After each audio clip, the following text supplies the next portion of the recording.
Welcome back to the post show, episode 23. This week we start off by talking about my first ever manga purchase, before we talk about the Tokyo Revengers finale. Then we get into Grant's rewatch of Demon Slayer, Season 1, now that he's watching it on a television, imagine that. From here we talk about Sonny Boy, episode 10, and Grant talks about his early thoughts on Vivy Fluorite's I Song. Then we get into my review of The Mask, since that was my movie of last week. And then Grant talks about the YouTube channel No Clip and some of the great video game documentaries that they've put out, before I briefly touch on my experience with Hades, the video game, before we call it a day. Thank you guys so much for listening. Enjoy.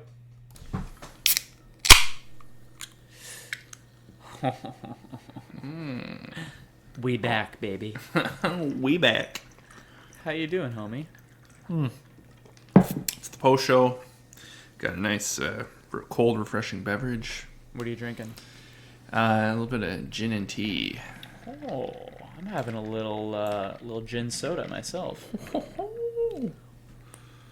A dear friend of mine brought me some gin recently, so. It's probably beautiful. Yeah, he's a really good looking fella. Yeah. I can tell he's probably like 6'1", blonde. Mm-hmm. I'm legally blind, I would be able to. But, I mean, you know, as a person. Killer jawline. So I want to start on a positive note. So let's not talk about Tokyo Revengers yet. Yeah, good comment. No, but I do want to tell you this, and this is barely counts as a starter, but something came in the mail today. I haven't even started it yet, but I did pick up the Volume 1 of Full Metal Alchemist, the manga. The first manga I've ever purchased in my life. So are we talking like regular volume 1, or are we talking like a big, like has No, like 5 or 6 versions or volumes in it? Just regular volume 1. Okay. It's still like I did flip through. It looks pretty cool, man. Like I'm pretty excited to kind of read this, but I think it's going to take some time. I did not realize like these things are weighty. There's a lot in here. I've got it right in front of me. I put it up on our Instagram, but it looks like, and this is similar to other animes, but it looks like maybe one volume of the manga might cover anywhere between 1 to 3 or 4 episodes. Oh, okay. So that's like a good pace. Yeah, there's a decent amount in here. So yeah, it's kind of cool to own a manga. For listeners' benefit, Full Metal Alchemist Brotherhood is like not the first, but one of the first animes that I ever watched, and it in particular really, really turned me on to anime in general. And we've been watching so much lately, and as I'm sure you guys know and Grant knows, like the more you learn about anime, the more you also hear about manga, sort of by osmosis. So I've rewatched that series more times than I can count. So I figured, if I was ever going to buy a manga, I would try this one. So, it's kind of exciting because you're gonna, even though like you've seen, many times you watch the show, like in a weird way, you're getting like a fresh take on it. Like, same eyes, but like new process of taking it all in. So that's exciting, man. Well, Leanna's got her, she picked up a couple of the volumes of Way of the House Husband, and oh really? She loves it, and we both love it. So I've been kind of like peeking through those a little bit every now and then, and it's just I know I read like 3 or 4 pages, and I'm like, I'm gonna want to rip through this, like, and I don't have the time to sit down. Like, it's gonna bother me if I can't just read a whole volume at a time. So but I speaking of which, I saw Way of the House Husband Part 2 announced for October 7th. Is that right? Early birthday present. There you go. Yeah, I'm pretty excited for that. It's a big win. Mm-hmm. I still haven't given that like a fair shake, but I know you love it. So good. We love it so much. And they did like a little featurette with the voice actor, like a live action featurette, right, on Netflix? Yeah. They did same kind of idea. It's because there's like for those who haven't seen The Way of the House Husband, so it's an anime I guess it's technically, I didn't realize this. Like, a lot of people were complaining when it came out because of the animation style, but apparently in Japan, not once was it ever mentioned that it was an anime. I guess it was a digital comic or an animated comic. Interesting. So like it was like on Front Street from the get-go that like we are doing it this way. We're not doing like a traditional anime.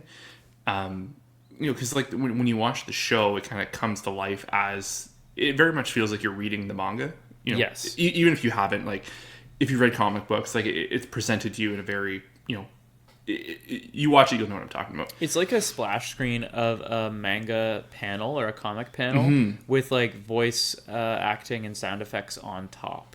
But like, there's no lines. It's like full screen. Like you're in like data. So it kind of has like, that's why a lot of people probably were confused.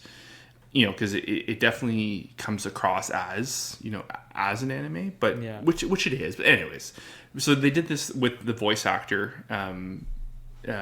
They kind of like reenacted some stuff from the episodes, and it was just like learning how to do like day-to-day stuff around the house.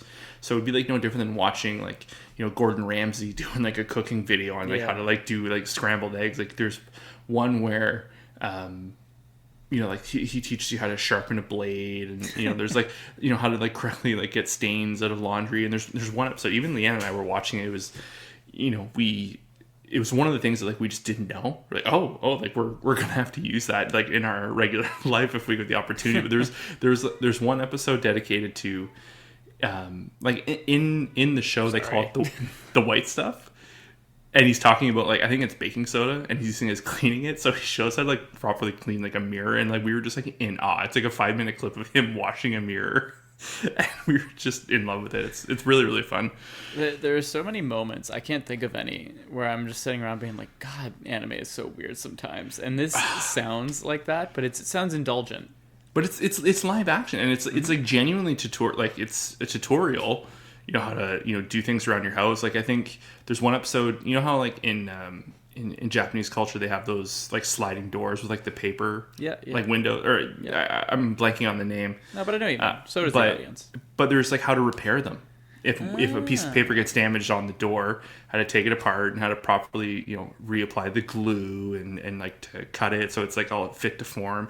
It was really, really interesting, and it's just a fun thing to add on to like they don't need to do stuff like this, but it's just like fun to take the time, and clearly there's some budget went into it because it's like it's set in a house, which is clearly like it's set up like additional lighting, but it's just it's really, really, really fun. It's pretty cool. Yeah, it's a really fun experience to watch the show, and it's the actual voice actor, and like the dude just knocks it out of the park. He is the coolest voice in anime as far as like I'm concerned. So yeah, he's the dog in Sonny Boy, the Beholder into Your Eternity.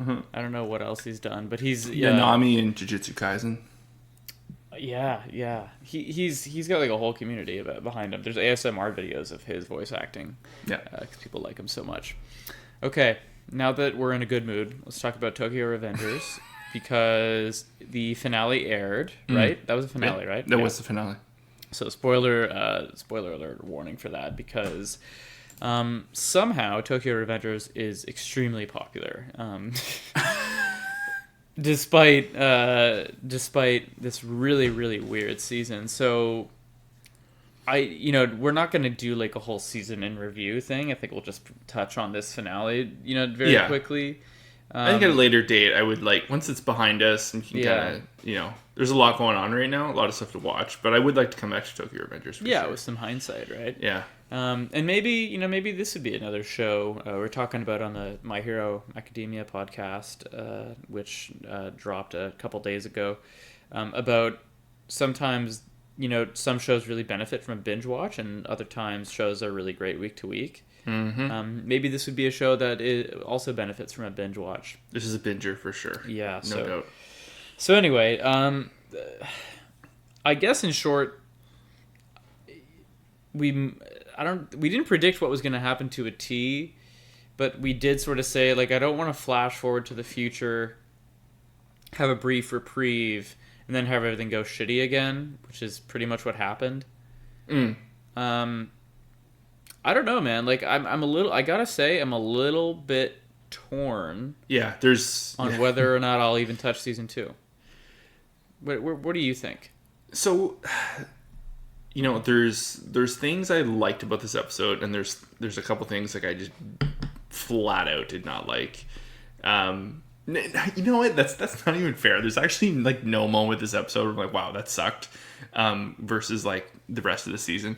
I think if I can kind of just like bullet point the stuff that I liked, I think, Takemichi being named the captain was like pretty cool. And, like just kind of everyone like, oh, like why you think Draken, like why are you crying? Yeah. And all that. Like that was pretty good. The fact that Kisaki kind of pulled one over on everyone again, the merging of Valhalla, like that was all like I didn't see that coming actually. So that was kind of the way they, it didn't matter what Takemichi did. Like it just wasn't good enough. Yeah. The Kisaki's so cunning and capable. We've got a good foe, right? Mm-hmm. Yeah. Fine. He's adaptable, yeah. Which like made me think, I was like, man, maybe this guy does have a time travel ability. Well, I was reading online after I watched the episode. Like I immediately finished it Saturday night, and I was like, oh, okay, I need to get the temperature of the community right now because this seems outrageous. I didn't do that. What did you find? How do people feel? I think people are liking it. I think there seems to be a lot more people. They seem to think that there's more time traveling going on. It's not just Takemichi. Takemichi. So I had like the idea that maybe. I'm blanking on his name now. The cop, his buddy, Nato? Yeah, Hina's brother. Whatever. Hina's brother. Yeah, sure. Maybe there's still something there where he can send other people back, and maybe that's just a power he has. That'd be cool. Because I was thinking about it too. I was like, did we actually really see him in a police station? I'm trying to think back, because I know he got into the prison to meet Draken and other people, but like if he was like a high up gangster... Yeah. Maybe he would have access to get him in there. It'd be a cool twist if like he's part of a rival gang and he just wants to dismember Toman in the past so that they're not like a rival in the future. Or set up like someone who's easily can easily be manipulated, like such as Takemichi, because it just goes to show like he's a fucking putz. Yeah. This episode just really hit home how much of a fool he is. Yeah. But But so I think like jumping like when it cuts to him going to the future, and like he is like a high up in the upper echelon, and the thing I kind of like this for a portion because I like the Yakuza games. I think we had talked about the last one I played was Yakuza 7, and I'm actually about to fire up Judgment now. Which is like a side-along series along with it, but it's set in the world. Anyways, it was very much like reminiscent of that. Like there's like all these sharply dressed Yakuza and the gangs, and like they have like the culture of like the dinners and the they're all tough guys and like no one can beat them kind of thing. Because that's the thing. Like when they were kids, they flirted with that as delinquents. Now like they're full-on Yakuza without actually calling it that. So I kind of dug all that and hierarchy. The whole gag with all his buddies are in his crew, and they're all like older and like sexy and like jacked and all that. I thought that was really, really funny. but yeah, and then I did laugh about how he looked cool. I was like, what is going on? And like he shows up and like his old boss is like, oh, we don't have that DVD or we don't have that edition you're looking for. I thought that was a good play on, because he always comes back to his job, right? Yeah. But the ending is, other than like the final moments of the ending, like the twist at the end of the episode, like Leanne and I were like laughing hysterically on the couch. What's the twist again? Well, like Kisaki comes in and he's like, yeah, like I felt regret and and like we're all friends here, and like and it's like all serious, and then it's almost like comical. Like he turns on a dime, he goes like, "Ha, gotcha. I hate you guys." And like just like the way like he revealed, like I think his line is like, "Hey, that thing about Baji, yeah, I hated him. I got him killed. He's the reason he got killed." Like the way he turns on the dime, like we were just like laughing like idiots on the couch. It was so hammy and over the top for what could have been like a more, I feel like maybe like a strategic. They could have done a better job there. Yeah. The dialogue, man, that was rough. But then there's like the torture scene, like that worked and all that. Yep. Like, but does he have a different color of glasses, but the same exact type? Are his frames silver now? I don't know. I was like, I remember in the remember seeing him being like, oh shit, he means business. Like, his glasses are a different color. Oh my god. I think they're the exact same glasses, but silver instead of gold.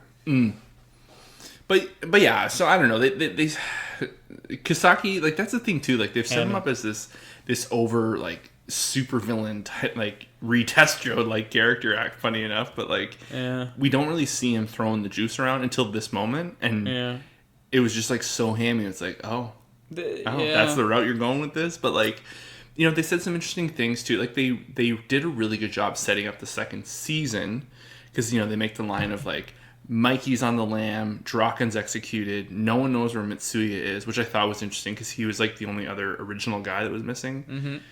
And then they also set up all these other, you know, like, younger lieutenants or captains, whatever, in Tomon. And it made me think of, oh shit, like, is the next season, I wonder if it's going to be the opposite, like if it's going to be predominantly set in the current timeline. Man, yeah, that would be great. You know, but if they made a big change like that, like turned this story kind of on its head, you know, and because like this is a twist, and I'm okay with it, but like the way this played out, I wasn't like, you know, feed me season 2, inject it directly into my veins. Right now, I could kind of take it or leave it. Yeah, when it comes, it comes. Yeah. Yeah, and I don't think I would be super stoked of another season of like 10, you know, I don't know, 7 episodes in the past, 10 minutes in the present, rinse and repeat. You know, just like, I don't know. If they shook it up and changed the dynamics or the mechanics of the show, I think I would be a little bit more on board. I do, and you know, it's funny because a lot of anime is all over the place in its target audience, but I have never felt it more than a show like this. To be fair, I'm also a little picky.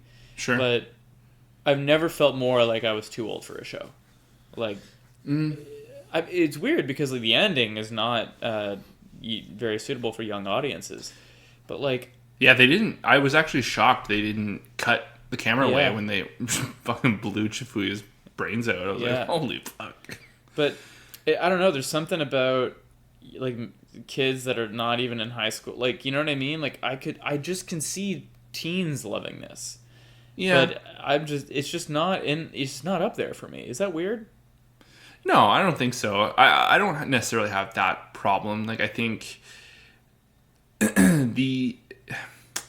it's hard to say because like a lot of the stuff that's there it's, you know, when I say suitable for all ages, but like I think it can hit multiple demographics and like kind of keep everyone happy.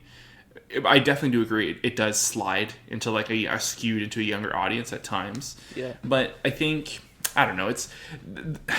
It's hard to say, man. Like I think this has just been a messy like 8 episodes in the ending, which I feel like is not the episodes. Like they put so much, even like care and gentleness into like setting things up and like the mystery. You know, I think it was better when it was still more of a mystery and he was like trying to like figure his way in. Once he was in Tomon, like it was just, you know, it was just kind of like the wheels went off the cart. It was it's tricky because some of these characters are really fun, you know what I mean? Like, but it's I agree with you. It feels like the beginnings of something were all there, and the execution was really hard. Like Bloody Halloween was so poorly handled. Like I just can't believe how bad they did, how dirty they did it. You know? Yeah. It's weird, man. I don't know. It's funny because I just don't. I see all these details about Tokyo Avengers exploding, especially the manga. That's not rare, right? Typically speaking, when an anime does well of a pre-existing manga, sales always usually have a spike. But the manga isn't just having a spike; it's exploding. But I don't, you know, like the subreddit and all the discussions I see about it, I don't see anybody like praising for how incredibly like well crafted the show is. It's usually pretty like surface level. Ha, Mike, he's so cool. Yeah, that's a part of what makes me think it's a little bit younger.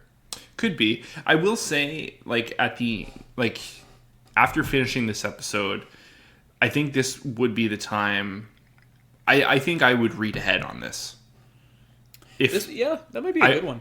I would read the manga because, like, at this point, like, the state of the anime and kind of just, like, the way they kind of played with our hearts a little bit. Yeah. It's kind of like, you know, if there is a good story here, maybe I should just go. Because, like, the animation was, like, nothing really to cry home about. Yeah. And, you know, that's, like, a big, for you and I, it's a big part. Like, we kind of, you know, like, we're two grown adult men with, like, incredibly busy lives. And, like, what we fit into our schedules, like, we ideally want it to be, you know, a bit more of a complete package. You know, we're here for good shit. You know, time is money. You know, like, time is, you know, energy. So it's like, not to sound like old about it, but if people are clamoring about how good this story is, we're not getting it in the anime. It's being drawn out, and I don't really like. I think the one moment this season, and funny enough, it's the last thing we see in this episode that I genuinely felt like it insulted my intelligence, was, you know, Kisaki has the gun pointed at Takemichi. He's clearly about to pull the trigger, and it cuts to black, and there's a bang. It's clearly the fucking door being, like, blasted open. It's like, come on. It's not a gunshot.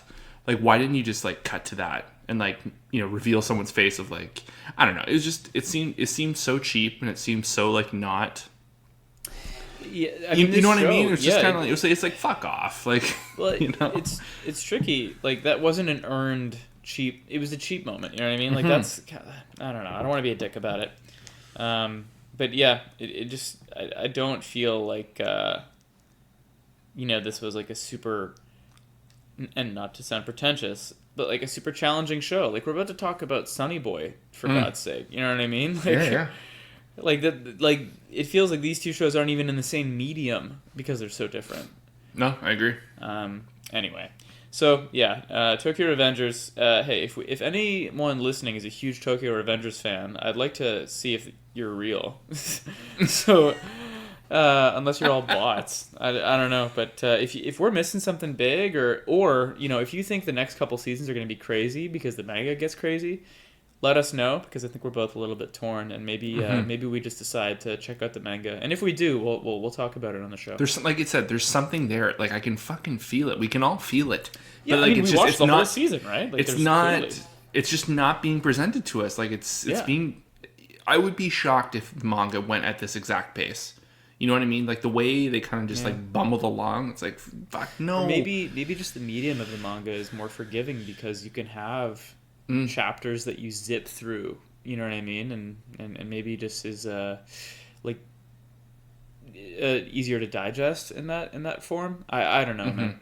Anyway, we've given it plenty of time this season and this episode, so stay tuned for if we check out the manga. What do you got, sir? What's next? Well, I'll just take a quick second to talk about Demon Slayer. Oh yes, because you're in the rewatch, right? We're on the rewatch right now. Yeah. We just finished the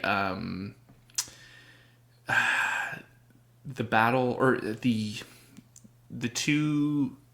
self-claimed like 12 moon demons when they throw down with Yoshiro and Lady Tamayo. Yeah. So we just finished that. Dope. Super dope. What do you call that? She has tamaris, those balls she throws around. Yes. Just do with the eyes in his hands, and he has the arrows. Very, very creative, you know, just animation and like a really fun excuse to draw really cool stuff. Yeah, it's like I said, I don't want to like sit on it too long, but I just want to hit home like what I was talking about last week, and I'll probably bring it up again next week. But it's like I'm watching this show for the first time because it's on the big screen, it's on the TV. I'm seeing everything, like, you know, it's... Dude, I forgot you watched it for the first time on a phone. Yeah, I did the full season run on my phone, like, in the morning, you know, eating cereal. That's domestic terrorism, I'm pretty sure. That's some kind of hate crime that you could be convicted for. It was just one of those things. Sometimes it falls through the cracks, but that's no, unbelievable. It's just a treat to kind of like see it with like. What other amazing shows have you watched on a 4-inch screen? That would be it. Like anything. Next, you're gonna be like, "Well, I've only ever seen Akira on my phone, but I don't really think it matters." No, like I'll catch the odd episode at work on my lunch or something of something like, you know. But it's genuinely shows where I wouldn't, you know, I wouldn't put them in like the same echelon, you know, of this. But like this is like to see it like big and blown up and, just some of the scenes. Also, I remember, maybe, nostalgia is a funny thing, but like that actual fight, like the Tamari demon fight. Yeah. I remember that I genuinely felt that was like 4 episodes long. And it's like over in 1.5. Yeah. Yeah. And I was kind of like, oh, well, this is, memory is a funny thing that way. Yeah. So no, Demon Slayer, we're loving it. It's, how's the wifus enjoying it? oh, big time. Yeah. Yeah. It's, it's interesting because it has such a different energy because, we just finished like Haikyuu, and the shows they're very like weirdly positive. Like also like, Demon Slayer is like super bloody and like violent, and the viscera, that's also too, seeing that on the big screen. But like there's that scene where is it Kibutsuji, like the big bad there, he like slides his finger into the girl's forehead in the alleyway, melts and her. like it melts her, and I was kind of like, whoa. But no, Leanna's digging it. Like I said, it's a different energy, but it's like, it's hype, but it's not like it's almost like nervous hype. You're like, oh shit, like what's gonna happen? It's like you're kind of like sitting there with bated breath. Whereas like, you're watching something like Haikyuu, it's high energy. You're like, yelling with the TV. You're like, oh no, like, it's just it's crazy what different shows will draw out of you. Yeah. Even like when it's something that you're invested in, every show has its own kind of flavor. Everyone reacts in a different way to it. Yeah. Everyone reacts to exciting moments in a different way, and I Yeah. think Demon Slayer it's really interesting in that way. It's so gripping. Well, it's hard to look away. There's a specific, as you know, and as the audience may know at this point, I have a diagnosed illness where I watch react videos on YouTube. And one thing that is huge in the YouTube community, and I don't want to, spoiler alert for Leanna, if you're listening to this, don't listen to this next part. I would just say one of the biggest ones, and this kind of got ruined for me because I knew that something huge was going to happen in Demon Slayer Season 1, Episode 19, because the community around it and YouTube community, React community around it was like, oh my god, life-changing, some of the best animation I've ever seen. And it's like really good, and it's one of my favorite episodes ever.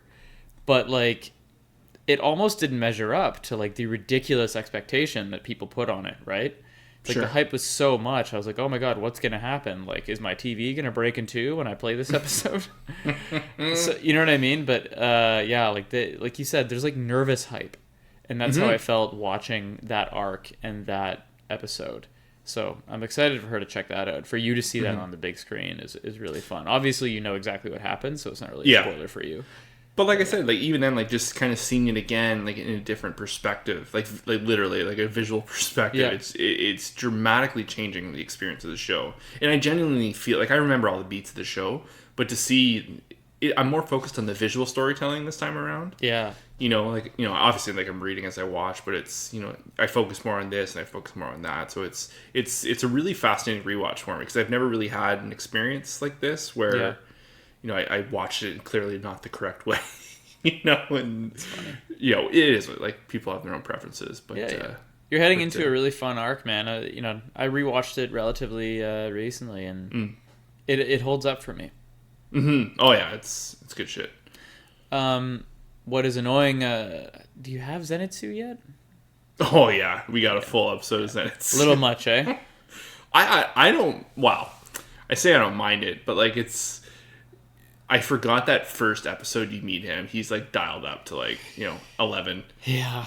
And it's. I don't mind it. I honestly don't mind it that much. It is obnoxious for sure, but I don't mind it.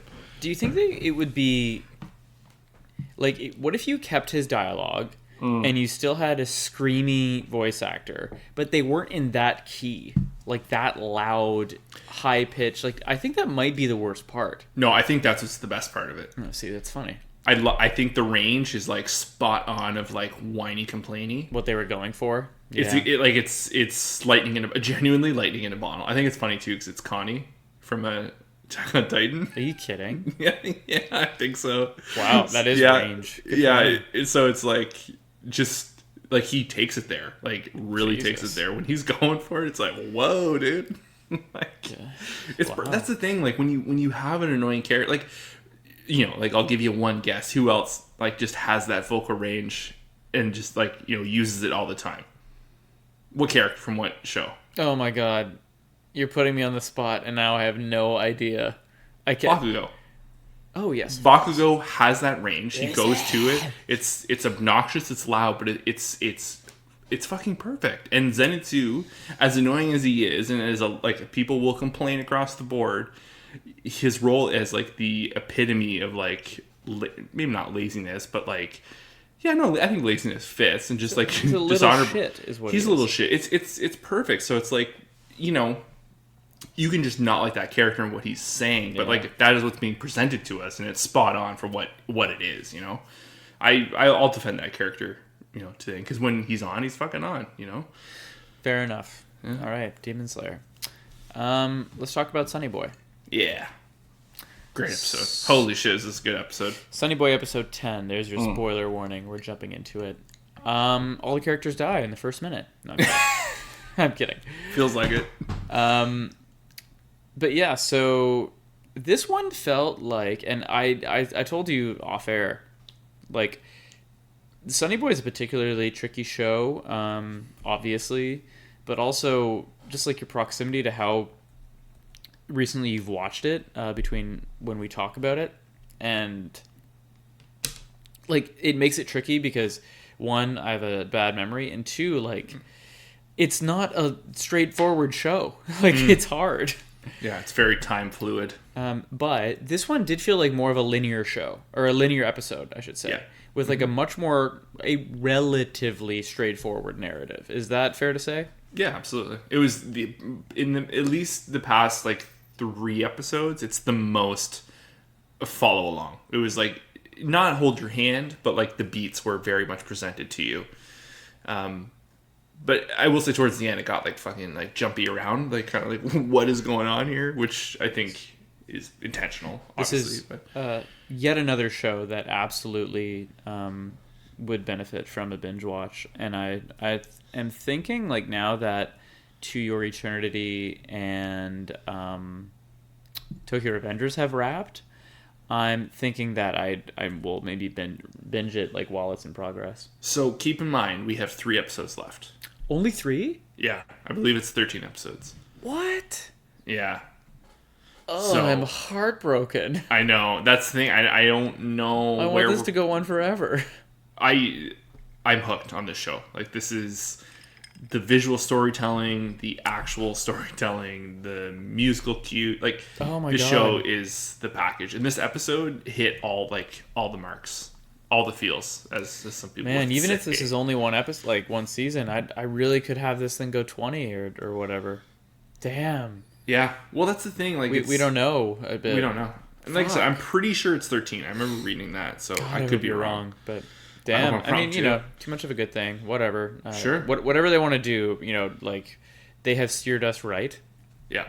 Up to this point, so I will look in to see how many episodes it is, and if it is only 13, then yeah, I think I'll probably just wait. But I really liked this episode. I really liked that they decided to approach it from a different perspective, literally, with this mind reading girl. It also was like a fun way to explore these characters in a way that we haven't before. Yeah, I don't know if I have a ton more to say other than I'm really excited to see where they pick up off, because there's a little twist there at the end of the episode. So, do we want to talk about the twist? Sure. Something that I noticed? Yeah. So, she got turned into a leftover power item, right? Yes. What was it again? A compass? A compass, yeah. Which I thought was fitting, because that's what she said her power was. Yes. So, I was like, okay, what are you doing to my heart? Yeah. Like, also, I thought the whole... You're referring to Nozomi, right? Nozomi, yeah. Yeah. And just, like the back and forth between her, I'm sorry, is it Tsubasa, the broken arm girl? Yep.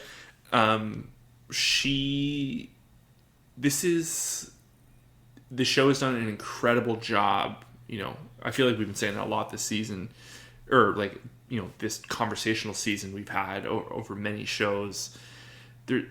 Sonny Boy is really good at, they kind of put that character in the background, and when the time is ready, I said that last week, I didn't remember this girl, but then I remember early in the season when Raj was talking about how, you know, like, this girl's always going to have an arm broken. And it kind of just, after I had said it, after we had finished recording, I was like, oh no, there was a moment where they pointed her out. But just her sad story was just, like, the way, following her along the episode, and, like, as people would say something, just like this Azekai's guy, what a fucking piece of work this guy is. Like, just the way, like, he uses everyone and he's being used, like, it's just like an endless cycle of just fucking mind games. It's funny though, I gotta say, like, so you're right, or I think it's Tsubasa, but she does have a sad story. Yeah. And Asakaze, or however you say his name, he is a piece of work, but I gotta say, like, the whole way through, I was like, this all feels superhuman to me. Oh yeah. And like, I've met these people and I've had these experiences and I've been both of them. You know what I mean? Like, it was like, it's like what you said on the post show a couple weeks ago was, for such a ridiculous concept and an out there thing where literally infinite realities exist in this show, for the character to be so grounded is so impressive. I related to every moment that every character felt in the whole episode. It was all, even Asakaze, like, being such a dipshit, you know? I was like, I at least understand why he's being the way he's being. Yeah. You know what I mean? Like, I was with him every beat. Same with her. I love the pairing of Tsubasa and Nozomi together. We need more. She hasn't been around too much. She's been kind of, like, jumping around a little bit. Like, we haven't had too much Nozomi time, so this was kind of nice to, like, in her, you know, hypothetical final moments. Yeah, you know, one thing I noticed was, and I don't know, like, I think this show really is going to benefit from, like, a bit of a magnifying glass in the future, because I'm sure we're catching a lot of things, but we're missing a lot more. Oh, for sure. But man, they use I feels like almost every time she's on screen or has a scene, or I don't know how often, but they do it often. With Nozomi, they'll just do an ultra full screen close up of just her eyes all the time. And I don't know if it means something. I don't know if it signifies something, but they do that when she's blinking. They do it when she's looking at characters. It's like she's looking through you. It's like feels like a very specific choice because they don't do it with anybody else. Oh yeah. And I don't know. I just noticed that this episode. I was like, wait a minute. They do this in the trailer for the show. They do this all the way through the pilot, and then they do it in this episode. I was like, what the fuck's going on with that? And then she, like, falls off this cliff. Yeah.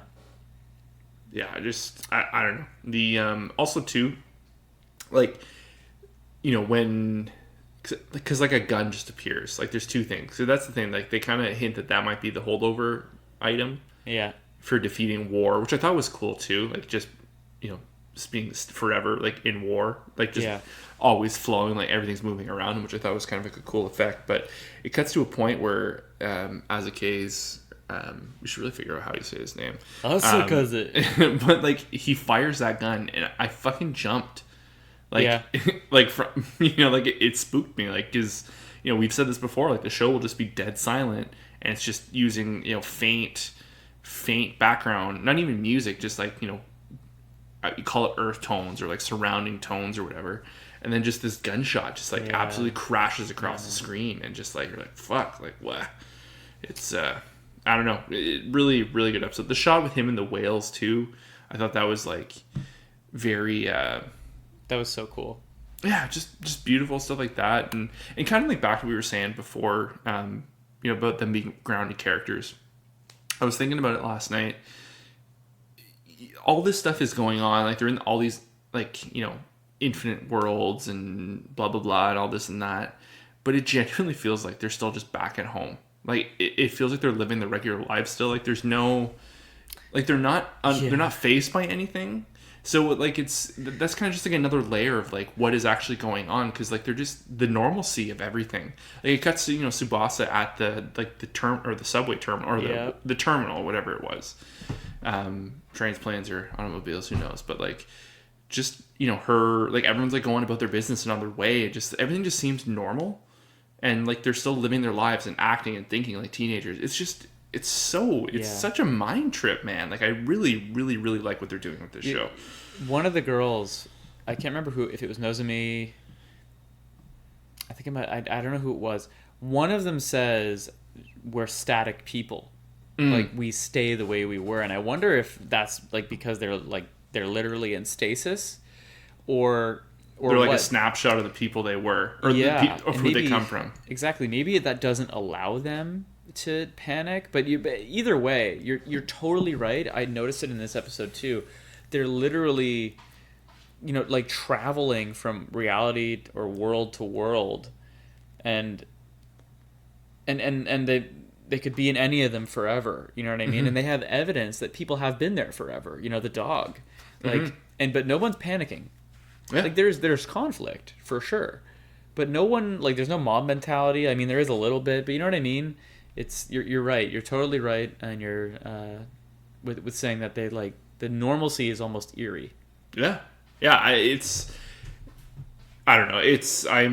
This is like I yearn for the next episode because it's like it's like it's clearly a mystery, but it doesn't feel like we're trying to find a mystery. Like it's not like a whodunit. Like even though it is, it's like I want that next puzzle piece, but I don't fucking know what puzzle I'm putting together. It's just like I want that next one, so hopefully I can put the bigger picture together. It's just.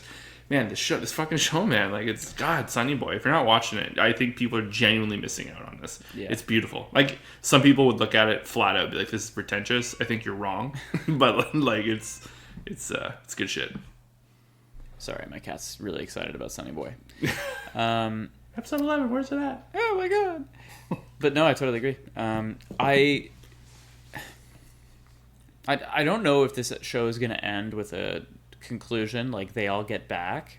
I'm starting to feel more and more like this is just sort of a show that's about the journey and is going to be open to interpretation, big time, and in a million ways. And I think I just, the audience probably has to make their peace with that, because it feels like I don't know, if this really is over in 3 episodes.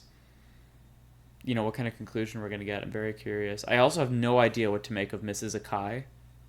Akai, but and the god, the character they're flat out just calling him God. There's some avenues left to be, I think there's some roads they still need to go over, which I'm ready for. Yeah. All right. What else do you got? So I checked out a new show. I'm only 2 episodes in. I pretty much had like 1 episode per week. Just it wasn't planned that way. I checked out the new show on Funimation from this year, Vivy, Fluorite Eyes Song. It's a mouthful. I'm just going to call it Vivy from going forward. So this is done. It's 14 episodes. I don't know if there's going to be a sequel season or anything like that. I didn't see any of that in the news. I have heard it's it's up there apparently. Like with This is just another fucking show this year. I've said it before. Like the amount of stuff that's come out in this year alone is shocking. Because I feel like you and I have always been like we've kind of stuck to the classics. Yeah, totally. We kind of watched those over the years. Like we weren't like up and up on yearly anime rotation and all that. And this is definitely the year you and I kind of dove in, face first. And this is, I don't know if we're just lucky or if it's just always like this, and there's just so much that you can't talk about at all, but this is just another show, man. So it's by Wit Studio. So it's like Vinland Saga, first 3 seasons of Attack on Titan. And you can tell because holy shit, Dave, I was not worried, but I had watched the first episode and there was clearly like significant budget thrown at this thing. And I was like, I wonder if this is just like a pilot thing where, they hook you. Because you see that every now and then, whether it's like live action or anime or what have you. And then I watched the second episode last night and I was like, oh, okay. I see not a penny less was used. It's like, and it's hard to explain, the kind of like the story where we're at right now is in the future, the AIs take over. They go crazy or whatever, or they become awakened and they start killing everyone. and this doctor there's some time travel stuff going in, which I don't know if I buy, but it's it's like whatever. This doctor scientist sends an AI into the past to find who ends up being Vivy, who is a compatible AI system for whatever reason. Her role is like a singer in this it's almost like Disneyland. Like her job is like to be this one little small stage, and she sings like on a schedule kind of thing. Oh, okay. She's like a mechanical like AI she's like a ride. She's like a ride in the park kind of thing. And that was the interesting rules they set up for this world. Is they've tried that anytime they tried to put more than one directive in an AI unit, they would go crazy. So every AI in this world, and it's an AI dependent, like essentially Android heavy society, like they use it for everything. Interesting. They only have one role, because if they put the more, it becomes a big deal, and it fucks with their software. It sounds like Westworld season 1, like all the hosts are on a loop. Like they only have they have a very specific role. They can't stray too far from it. They don't go crazy, but yeah, similar to that. But I think like they're a little more cognizant. Like the AI in this, like I think they're aware they're in a world with people. You know, they're not kind of like stuck in their story or anything like that. Sure. Okay. So, anyways, this AI comes back, takes the form of like a robotic teddy bear, and he's kind of like her guide. And so his goal is to, over the next 100 years, their goal is to specifically attack certain points in history to skew it so the AI don't get to the point where they take over in 100 years. Okay. So they've set up... Is it another AI in the teddy bear? Yeah, so that was the one that was sent back to find Vivy, essentially like turn her on. For whatever reason, she's the only one that can be used and all that. And anyway, there's kind of... the episode kind of set up the world. There's a lot of world building, very little action, and then this last episode was, okay, we're in our first, like, you know, almost like Monster of the Week thing. This is like our first time point that we have to attack or have to defend, depending on 20-minute episodes. Yeah Nice. Or actually like full 25 minutes. Like it's very like the outro kind of plays as the episode's kind of doing its thing. You know, it's Wit Studio, stunning visuals. The animation is so fluid. The fight scenes are like just, you know, like chef's kiss. Like, good God. Like, I watched this and I was like, this is like Vinland Saga all over. It must be a similar team, because I find like a lot of the animation style is very similar. Or a lot of people that worked on Vinland Saga probably worked on this. That's pretty cool. And I don't know, it's like I said, I'm only 2 episodes in. It's just a really cool sci-fi story. It gave me Ghost in the Shell vibes, obviously. You know, so that's a big bonus. Like I said, like for just absolute animation heads, like this is, it is truly stunning to look at. Yeah, it's worth it. And it's only 14 episodes, so it's like, you know, it's not like you're dedicated to like a full 24 run. Like I said, I don't know if there's a second season. I don't know, because it's that's the other thing too. It's an original anime. It's not based on anything. Oh, really? Yeah. That's so also, different. Apparently, Odd Taxi this year is also an original, no manga. Really? You know, obviously Sonny Boy. So it's like, you know, been a pretty big year for original stuff. You know, so it's. But Vivy. Like I said, the name, it's Vivy Fluorite's Eye Song. Yep. Kind of a mouthful. Totally. But it reminded me too. You were talking about all the shots of Nozomi's eyes. They really like, you know, they kick into like eye shots of Vivy, and you know, but it's really interesting. Really interesting stuff. Who has the best eyes in anime? It's gonna be Nozomi, Vivy, or obviously Gojo Sensei. Vivy Fluorite's Eye Song. Okay. I am hesitant to bring this new one up, or this next topic up. Oh. Because I said to my dear wifus, I don't want to spread negativity on this podcast. Okay. Okay?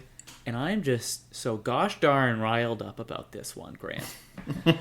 But, like, it's really not going to matter if you answer no to this next question. Are you ready? Okay. Yeah, I'm ready. Have you ever seen and or do you watch Brooklyn Nine-Nine?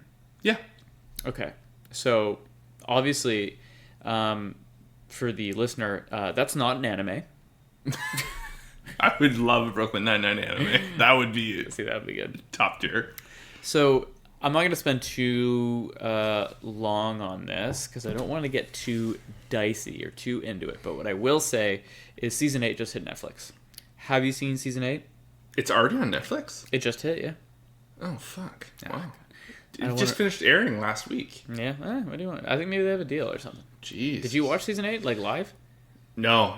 We had planned to. That was one of our shows. That was one of the few shows, like obviously, like, you know, there's some HBO stuff and FX stuff we would watch week to week. But when it comes to, like, OG cable, Yeah. you know, shows, like, or network shows, like, there wasn't really anything we were watching. But Brooklyn Nine-Nine, we would watch that week to week. Yeah. I think The Good Place and Brooklyn Nine-Nine were the last two shows we watched on cable. Yeah, The Good Place is really... people love that shit. Yeah, really good.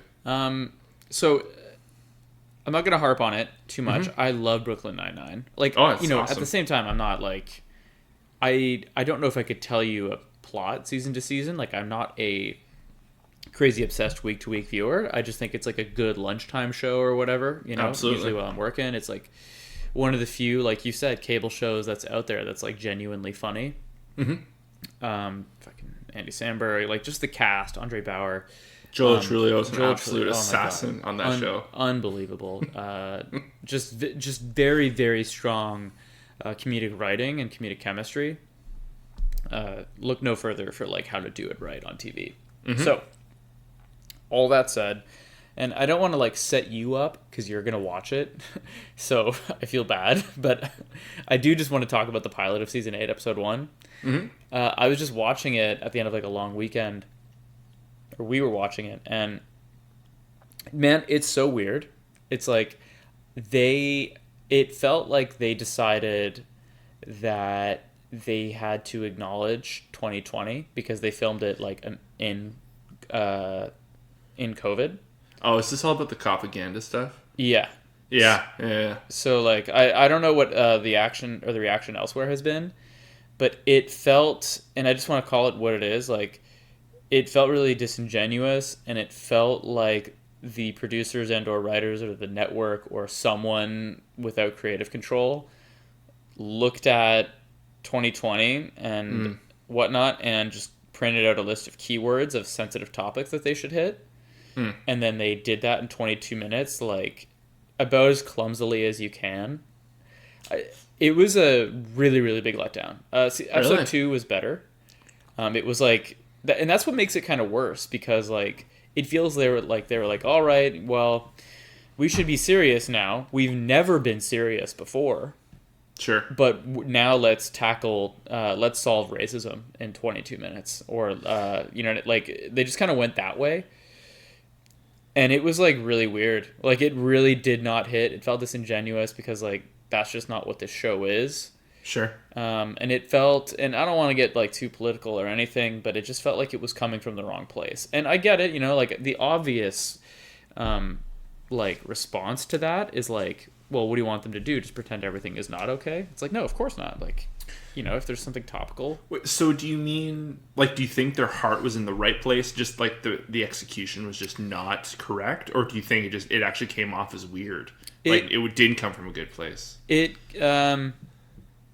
My interpretation, and, you know, who knows, like, I'd be curious to hear what other people think and what you think. To me, it felt corporate. It felt like, here's 10 things you have to talk about or you have to work into the episode. Sure. And get through them. And then you can get back to doing your show. And then in episode 2, they get back to the show. So that's why it was like, it just felt like the intentions were like wrong, and they were like just sort of doing it for some kind, like for points, you know? So it felt weird to me. I don't know.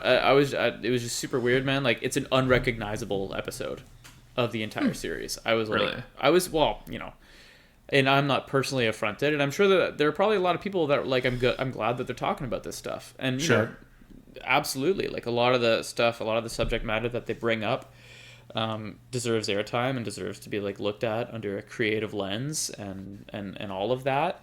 But I think there's lots of really good content that's come out over the last year or two that kind of has its heart in the right place, and I think that it's insulting to the audience when you like do this fake version. Oh, yeah. And that's what this felt like. I don't know. I'm curious, like, you know. Well, I'm definitely gonna watch it. It was. Yeah. It's weird. Man, it's actually convenient. It's on Netflix like that right away. I was trying to figure out a way how we're gonna watch it. But, yeah. No, you should, because I think I'm into episode. Well, I only did episode 2, but it was like a regular episode of the show. I think anyway. So very weird. I'd be curious to hear your thoughts or anyone else that's listening and what the rest of season 8 is like. I think I'll probably continue.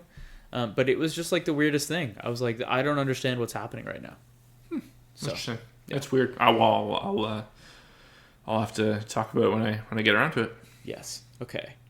Positive note. Movie of the week. Oh. The Mask. The Mask. Jim Carrey's The Mask. Stanley Ipkiss. Stanley Ipkiss. This is like Jim Carrey on his like rise to power. He's not Liar Liar yet. I think it's a 95 movie. It's this movie is ridiculous. I love it. Like there's little things about it that I can't believe no one talks about or that I didn't notice as a kid because obviously why would I? Yeah. But there's little things like they have a Jack Russell Terrier in this movie. Yeah. What's his name? Milo. Yeah. And he's in like 50% of the shots of the film. Oh yeah, he's like, the main character. Like he top should billing. be top bill. Yeah, like they don't use animals this much anymore. I don't know if like like working conditions and animal rights groups and all that like have changed things. A lot has changed, yeah. Because I know that when Game of Thrones was big, you would hear a lot about like the wolves, were like real dogs that they would size up in post, but like they can't work much, because of all these reasons and code and all that. This Jack Russell's in half the fucking movie. It's unbelievable. I'm like, there he is again, and he's doing such a great job. What a good boy. So one, there's that. Two, I don't know if there's another 90s movie out there that is like a blockbuster and considered successful that has this much CG in it. Like, it's not, but it's almost Space Jam. Like, they use effects like crazy. And it, like, works. It's weird. Oh, yeah. It's not like when, like, too much of a good thing, like, sometimes, like, when they, like, ham-fisted, like, CGI into the original Star Wars originals. And it just, everything looks out of place and wrong. Sure. It's not like that. It's, like, it's so clearly fake and cartoon, but it's so clearly like meant to be that it works. It was like I remember growing up, The Mask was a big rotation in our house. And pretty much anything Jim Carrey and Mike Myers actually just I think that's just what we were raised on of like our household of our time. But I always found another movie which is years before it was Who Framed Roger Rabbit. I used to watch that all the time, and it was very similar. Again, different angle because it was a lot of like hand-drawn stuff in 2D, but it worked. It just the way the camera was on these specific shots and these characters. It just the setting made everything look believable. And you just watched The Mask, but if you go back and you watch The Mask, it's a lot of that too. It's the same philosophies of like camera angles and shots and like. The rest of the picture kind of helps fill it in and make it more sense. It makes more sense. You know what I mean? It's a fascinating movie. Don't watch the sequel. Oh, okay. Don't. It's something else. But no, that's fun, man. Did you watch that with Sam? Yep. Yeah, she like it? Yeah, 100%. She had never seen it. So I was like, oh man, this is gonna be one worth watching. I don't know why. I'm on your side, or not on your side, but I have a similar experience to you, or like just the house I grew up in. Mm-hmm. Jim Carrey was probably the comic of the 90s. Is that fair to say? Absolutely. So if he was, and he was doing blockbusters in a way that comedian leading actor hadn't done before. Like. He was making like Bruce Willis Die Hard money to star in Liar Liar. That didn't happen. No. So then this is like on his way up, and I remember thinking like, man, like for the first 20 minutes of the movie, I'm like, man, Jim Carrey is like very much like acting here. Like he's not being crazy Jim Carrey. Like sure. Liar Liar, he's constant. You know what I mean? Like another Jim Carrey movie I had her watch was Me, Myself, and Irene, Never saw that one. So it's similar in that it's just a movie where they say, hey, Jim Carrey, be insane. And we'll write around it. I mean, that's not really what happened, but like it's just a vehicle for him to go crazy. Sure. And in the beginning of The Mask, I was like, oh, he's like acting and like doing like serious drama, like my woe is me type shit. And then I realized like it's like, oh, because he's like bundling it up. He's saving the energy for what his character puts on The Mask. And it really works. Like even the effects and the makeup and like they do weird sound effects for when his character moves his teeth together, like really weird 90s campy shit that totally worked for me. I had a blast. Sam really liked it. Have you this is still kind of on topic, but did you ever get around to watching his Showtime show Kidding? No, it's on my list, and that is a one of the best TV experiences I've ever had. I genuinely think, watching that week to week. Yeah, I think I generally speaking really like dark TV, but and your recommendation I take pretty highly, especially with something like this. And then I watched the trailer and I could totally see what you're talking about.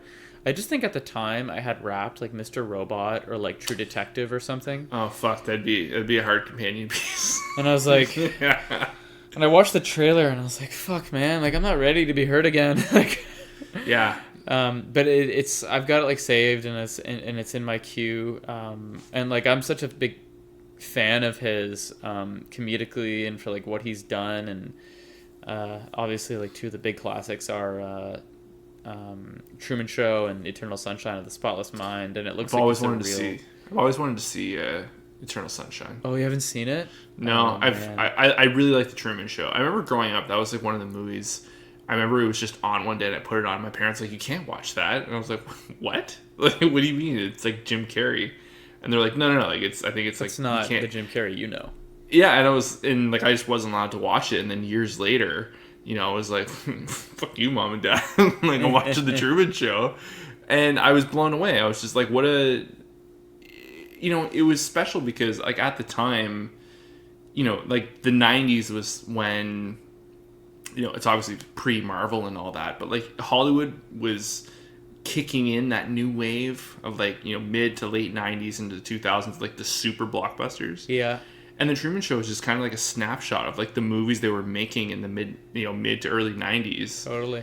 Of, like, let's just take a unique concept, let's get some stars in it, let them play their role, and like it's tremendous. Jim Carrey, man. Like, man, you've got to see Eternal Sunshine. We should do it as a review, like one week. We should both watch it. That's just one of those movies I've always like ever since I first heard about it. It's just I've never had the opportunity to, like, pre-streaming and all this and that, and now it's it might be on Netflix. It might be on Netflix. You should check it out. Yeah, RE the like the thing I was saying about Demon Slayer, like, it's really been built up. People refer to it as like, one of the best blanks ever, whatever you want to call it. But, you're far enough removed from it, I think, and like movies are just different now from when they were back then. Sure. So it's hard to, I've talked about this before. It's hard to contextualize sometimes, like what the time was and what the climate was. Mm-hmm. But you've seen Jim Carrey movies and you know what he's about, and you know what he's capable of. But this was the first time he did that, and this movie just takes such a big fucking swing at story. It's just so different and it's so original, especially for the time. I don't know, man. I think it's up your alley. I've definitely been wrong before, but I think you would like it. The same guy the director is the guy that did Kidding. Yeah. Oh, really? Yeah. Oh, yeah. So that's it's cool. like, I think they had worked together, and that's how Kidding kind of came about. They wanted to work together again. But no, good date night movie, like, in a way. Yeah, maybe I might do that. I'll check that out. Let me know if you do, loosely, and we'll see if we can sync up a podcast review or something. Yeah, for a post show. That'd be fun. I think we got time for one or two more things. What you got, son? I got one more thing. So, a new PlayStation 5 game came out this week called Deathloop. I was going to talk about Deathloop, but in kind of funny circumstance, a documentary came out this week that kind of has some, similar correlation to it. I want to talk about that instead. So next week when I have more time with Deathloop, I'd like to talk about it because I really do like it. Tight. And I'll talk about it a little bit now. So there's a YouTube channel called No Clip. I don't know if I've talked about it on the show before, but anyways, the guy's Danny O'Dwyer. He used to work at GameSpot, and he left GameSpot years ago, and he started this video game documentarian show. Mm-hmm. And over the years, like this super, like it's a Patreon thing, like pretty much like everything else is nowadays.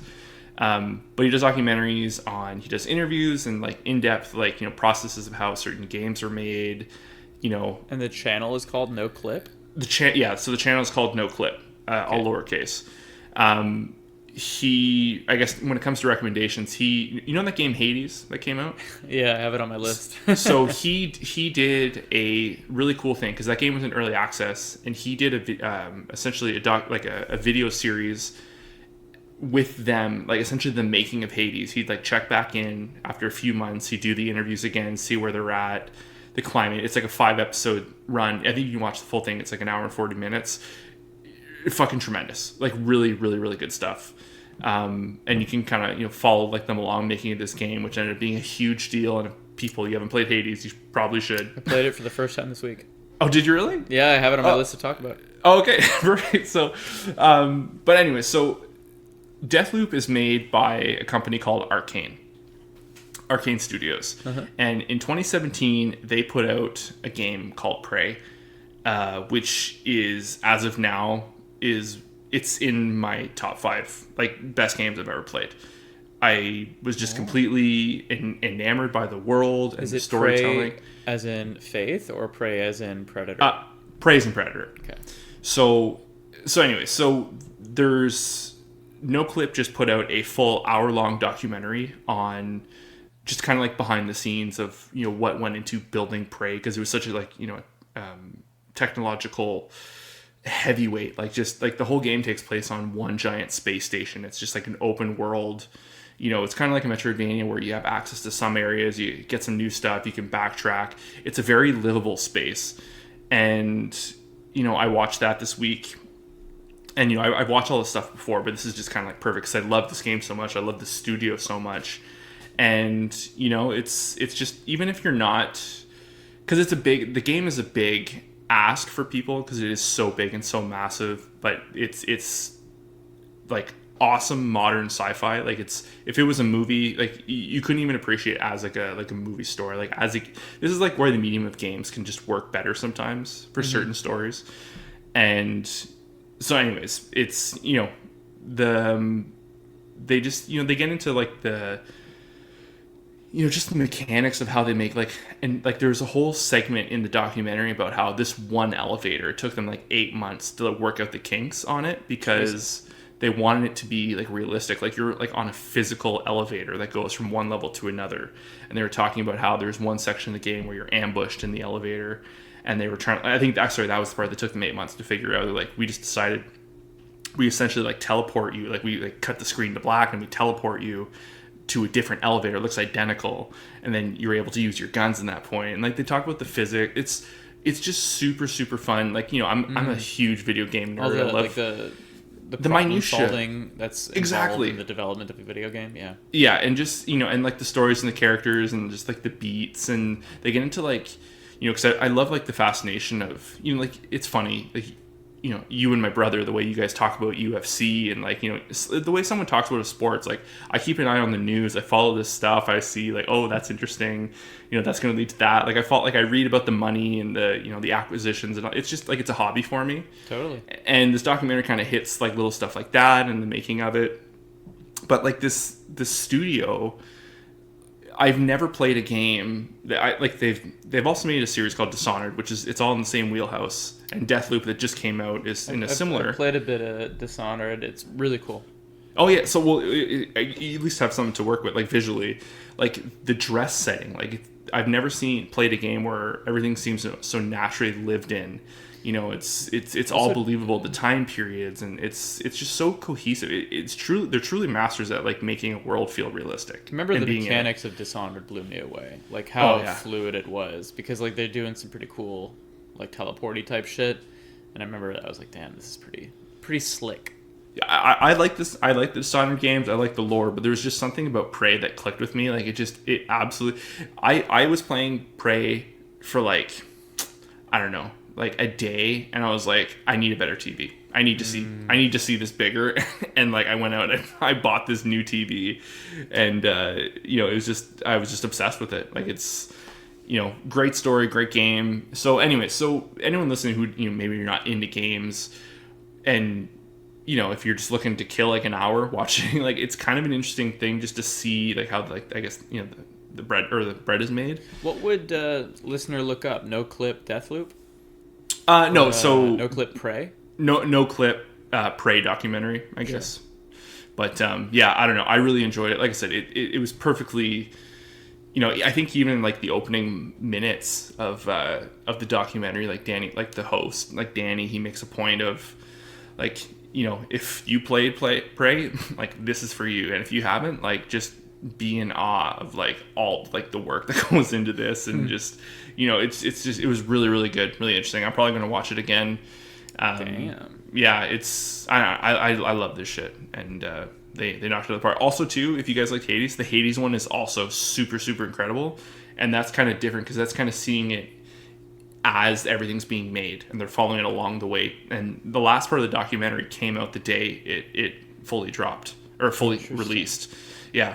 So like that was really cool. Like there's one episode of the documentary where like they go to like the Game Awards, I think one year, where the game is announced. So there's like the reveal trailer and all this stuff, or I think when the release date was being announced, kind of thing, or the pre-order for Switch. But yeah, it's really, really cool documentaries on this channel, and yeah, check it out. Well, there you go. I think with that in mind, I will segue, and we can end on Hades and my thoughts so far.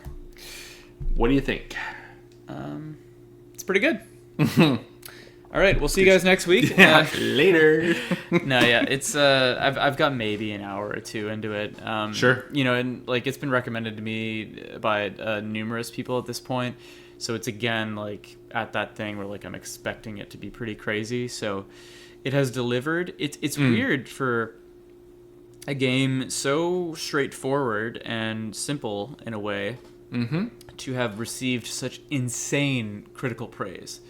Because it was I'm not plugged in to the gaming world, and I'd heard about it from a ton of people, and I'm aware that they won a ton of awards. So I think it is incredibly. It's hard for a game to be this easy to pick up and enjoy, and also to have such a low rent but simultaneously highly engaging story. The story doesn't get in the way of the play. You can enjoy it relatively quickly. Everything's kind of bite-sized. This might be one of the better games I've played recently, simply because of how easy it is to engage and disengage. You know what I mean? Like, just jump in and out of it. I think, is it called a roguelike?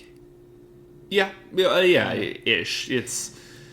I think it fits into that genre, but I think it's a little more forgiving than some of those games. Yeah, but I haven't played a lot of these, or I have a lot of games for that matter. So I don't know. I'm really enjoying it. I really like the animation style. Oh yeah.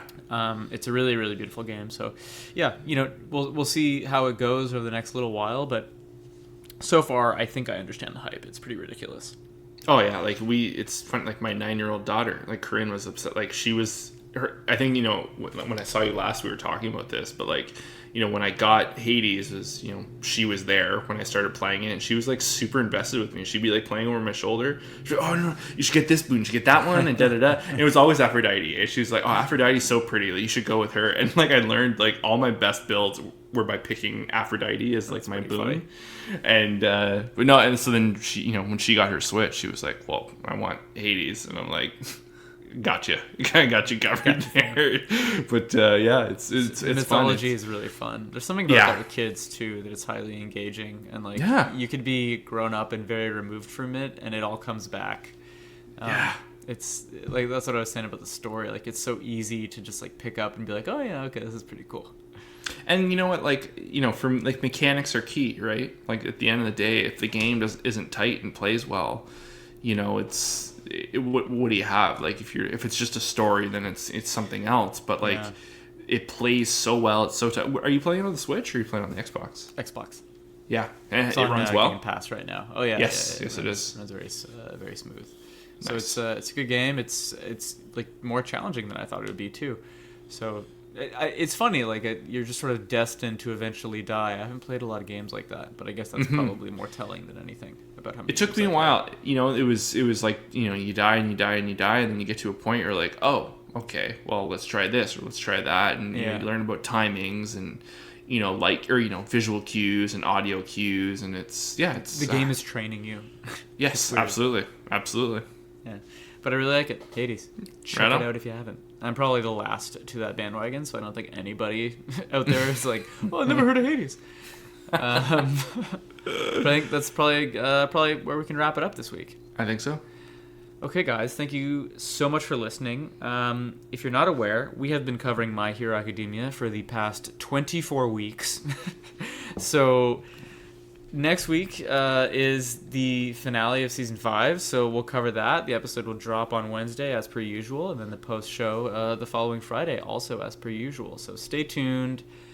Check out those episodes, and you know, stay tuned for what we cover next. But this has been really fun, and thank you guys so much for listening. Support the podcast in whatever way you like. You know, follow, comment, subscribe, do the appropriate social media thing on the appropriate social media platform, and we will see you next week. Bye, guys. Cheers.